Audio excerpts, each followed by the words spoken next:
Yo, y'all want to see a delusional old man from New York? Teddy Atlas, stop being a menace. Don't be a menace, okay? All this talk. I just seen an interview of Teddy Atlas on the show talking about Tyson Fury is the face of the heavyweight division. Just because Anthony Joshua made that statement saying his back hurt from carrying the heavyweight division all these years. I don't know why Teddy Atlas thought there was something wrong in that, and he went on a diatribe trying to justify to us why licensed Scary is actually the man that's the face of the heavyweight division. But before I go on, hit the like button, subscribe. Do not forget to drop a comment. Like I always say, I do not mind divergent opinions. Just drop a comment. It's all love. And for those of you that are returning listeners, I really, really, really, from the bottom of my heart, and I really mean this, I appreciate it. Thank you. Your support means a lot. I do not care if it's one person or 100 million subscribers. I'll do the same for one like I do for 100. My job here is to entertain you and to keep you engaged in my little discussions or my rants. So that said, let's move on. For now, before I go on, listen to the clip. This is Teddy Atlas talking about Anthony Joshua, and I'll be right back. Can't spend anyone's money, but he should also go into the local pub and buy everybody a pint. I think he can afford it. Ken, you think he can afford? You're a financial guy. I think he can afford it. I'm pretty sure, right? Yeah. You know, and you know what? Maybe it'll make his back feel better, right? Maybe it'll loosen up. Look. You actually, I can't believe it. Is he serious with that? I'm pretty sure he's dead serious. I'm sure he believes that. That he carried the heavyweight division. You fought and you lost to Usyk because you had to. It's not like you chose him. He was a mandatory, I believe, and so you had to fight him. And then of course you lose, you have to fight the rematch. So how have you been carrying the division? Really, if we're going to speak the truth here, right? It was Fury who actually got in the ring with the biggest puncher in the heavyweight division. And matter of fact, in boxing, period. Pound for pound, ounce for ounce, Wilder's the biggest puncher in boxing. And Fury got in the ring with him 3 times. So maybe he should be the one going to the chiropractor to get his back fixed for carrying the heavyweight division, right? Maybe he should be. Final analysis, Ken. Joshua was... Okay, now, people, like, serious talk. What is wrong with Teddy Atlas? What is wrong with this, man? This is giving me serious Great White Hope vibes. You know, like, you just want to put somebody up there, but disguise it because you have an agenda. You know, and the thing is, I really respect Teddy. I like Teddy. I respect his boxing knowledge. He's still one of the most knowledgeable boxing people that I ever heard in my life. Not so much his predictions. His predictions is on the level of David Hay. You know, they choose somebody to win and that person's going to lose. They choose somebody to lose. That person is going to put up a spectacular performance. If Teddy Atlas, I always tell my buddies this, if Teddy Atlas was a fortune teller, he'd be horrible. He'd be horrible. He'd be a bum in the subway. He'd live in probably Penn Station or something. He could not make a living predicting the future. How he's going to say Tyson Fury is the face of the heavyweight division just because Anthony Joshua said I've been carrying the heavyweight division on my back all this while, and that is the absolute truth. If Tyson Fury, Deontay Wilder, they do not use AJ's name for a fight, that fight ain't selling. Just watch. Ngannou and Fury's about to do disastrous numbers. They know this. Everybody knows it. So it's only a matter of time before you start hearing Fury going on social media screaming, Anthony Joshua is a doser. It's not going to work now. You scream wolf too many times, everybody can see through the con. Like, it's old. Somebody help me find out. Did Teddy Atlas ever try to train Joshua? Because one thing I've noticed, the common denominator of people that do not put up constructive criticism is that they tried in the past to gain from the financial success that Joshua is. And I think for a lot of them, they became bitter. Case in mind, you see Lennox Lewis. So Lennox Lewis is the most notable one. We know for a fact he just do not like Joshua just because he never got to work with Joshua. He never got that 10-15% or maybe even more if he could have made that contract in such a way that Joshua would have really been a slave. So they didn't get their cut from Joshua, and that made them hate Joshua. Frank Warren is another one, So someone find out. Did Teddy Atlas ever try to train Joshua? Put it in the comments. I'd like to know, because it's very possible that Joshua chose not to work with Teddy, and that's why Teddy does not like him. Because I remember there was a time, the closest I have to Teddy wanting to work with Joshua or could have worked with Joshua, I remember Chris Mannix asking Joshua to dump McCracken in favor from Atlas. So, Teddy Atlas, listen, for those that are listening right now and are probably pissed, Teddy Atlas, I really, really respect him.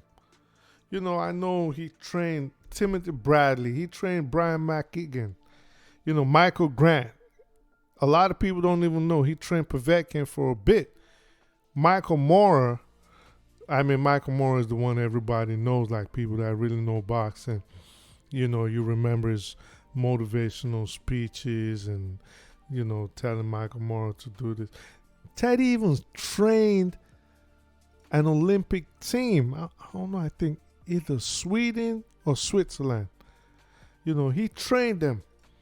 Teddy trained under Cus D'Amato in Catskill. Cus D'Amato kicked him out of Catskill because of Mike Tyson. I think when he pulled out a gun on Mike Tyson. So Cus trained. He was part of Cus D'Amato's boxing team in Catskill. So you can't even say I know enough about Teddy. Teddy, the Golden Gloves? He was like I don't know, was it 135? I know he won the Golden Gloves. Tough guy. From Staten Island. Then again, wait, is it from Staten Island or is it from Brooklyn? He do sound like he's from Brooklyn. He sound like he's from like the Bensonhurst, Gravesend, Ocean Parkway, Sheepshead Bay area. I don't know. But a lot of his story, when you listen to it, it has a lot of Staten Island. And he gives off that Staten Island vibe, I know because I used to be around Highland Boulevard and Richmond and Tottenville, Rosebank, all them neighborhoods. He gives off that vibe. But in any event, Teddy's no slouch. He's not a punk. Tough guy, served time for armed robbery. You can still see the slash across his face. Apparently that was from a fight in Staten Island.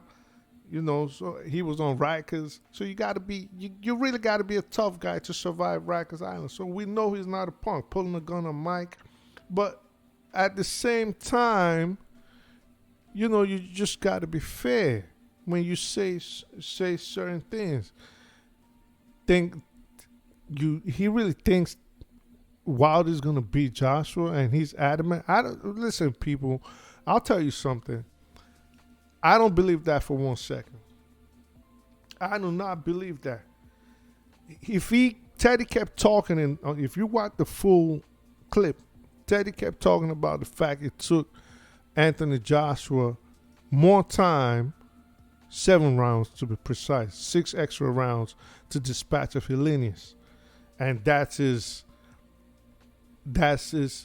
way of saying, well, if it took you 6 extra rounds and Wilder did it in 1, then you're going to have problems. But come on, Teddy, you know this.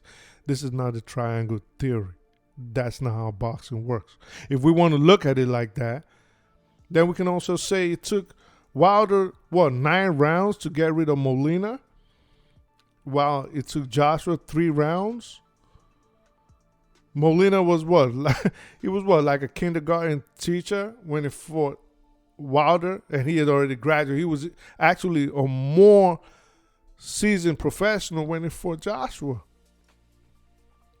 And Joshua took him out in 3 rounds. So it doesn't work. And if you saying, oh, well, he's not the same guy. If Joshua touches him, he's going to have recollections of what happened with Ruiz. And all right, so if Joshua touches Wilder on the side of the head, except you do not understand human psychology, Wilder is also going to have flashbacks of each time Fury whacked him on the side of his head and scrambled his freaking brain, shut down the systems, and he was on his knees. Pause. You know. So we know this a fight that, to me, it's a 50-50 fight. Well, I'll say the 51-49 fight. 51% to Anthony Joshua. So it's going to be a really close fight. So all these people saying Joshua is going to be wiped out by Wilder, no, I think he's going to hit Joshua, and Joshua is going to evade that punch. He's going to evade it, or he's going to eat it, or soften its impact by stepping back and blocking. Even if he drops Joshua, I think Joshua's going to get up, because they got to prepare for that. The main thing is soften the impact of the blow. And Joshua's doing a good job stepping out of range. Yeah, he needs to work on his lateral movement more. Got to go back to how he was. I always reference the fight against Takam. Go back to how you were. Bobbing, weaving, not going back in straight lines. You know, and I think his defense, he does that, puts his hands up. Because Joshua he drops his hands too low. For me, I always complain about that from day one. So put your hands up. Don't go back in straight lines. More head movement. Go back in lateral. Work on your lateral movements. And treat Wilder like what he is. An orthodox Charles Martin. That is all Wilder is. Wilder ain't better than Charles Martin, or he ain't that much. Charles Martin actually boxes better than Deontay Wilder. He just don't have the Deontay Wilder X factor of that right hand, that equalizer. That is what he's missing. And I think if Joshua should work, you can't train the jaw, but you can train softening the impact of a punch. And I think if he works on that, which Fury did. Fury, even though he got dropped by Wilder 4 times, one of the things he did real good was always trying to soften the impact. Either smothering Wilder by rushing into him or stepping out of range. And if Joshua can work on those things, I think, and I sincerely believe this, He's going to get Wilder out of there quicker, faster, and in very devastating fashion than anybody is envisioning right now. See how everybody was thinking Errol Spence was just going to walk over Crawford? Same thing is about to happen to Deontay Wilder. Listen, I got to go. Hit the like button, subscribe, and until next time.